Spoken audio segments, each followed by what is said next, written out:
कळलं आम्हाला. सागर नॉर्मली चिडत जेव्हा ते कुठल्या पॉइंट वर जातो तेव्हाच नॉर्मली तो तसा आणि व्यक्त होत नाही. मेन तर व्यक्त होत बोलत नाही जास्ती. तो मनातच धरूनच ठेवतो. कलाकार आहे ना, तर असे असतात कलाकार. पण व्यक्त होणं गरजेचं गरजेचं आहे. म्हणून मी आताही म्हणजे रडा, इतकी जण आहे तुमच्याकडे बोलायला, रडा, भांडा, सगळं करा, पण बोला आणि सगळ्यांशी बोला. रात्री 7:45 वाजता.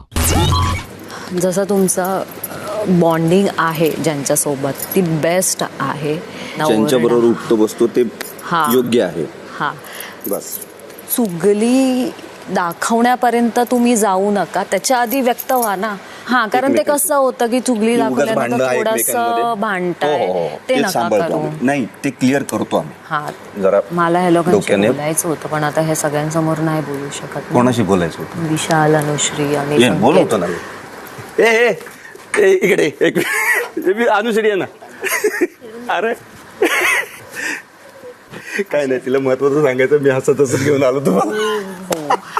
मी फक्त एवढंच बोलते, जे काही तुमचे राग, रुसवे, फुगवे जे एकमेकांच्या तोंडावर बोला, भांडा, फक्त एकत्र राहा. बेस्ट दिसताय तुम्ही लोक, आणि हे ट्रूने सांगितलं. आम्ही बाहेर खूप कॉन्टॅक्ट चालू आहेत आमचे. मी कसा खेळतो तू बेस्ट, एक नंबर. म्हणजे असं जे बोलतात ते करतायत, मला खरंच करतायत. आणि मलाही माहितीये की सागर पटकन कोणासोबत अटॅच नाही होत. जे तुमच्या सोबत आहे, पहिल्या दिवसापासून मी तुमच्या लोकांना बघतीये.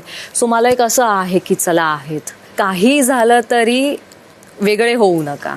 किती काही झालं तरी सांगते, हो, काहीही बोलू दे, बिंदास.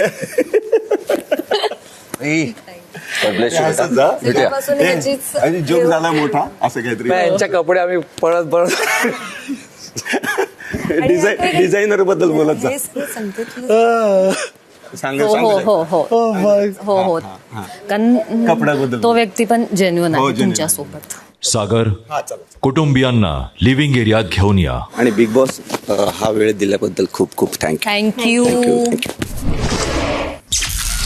रात्री 8 वाजता. सगळ्यात आधी सोनाली छान दिसताय.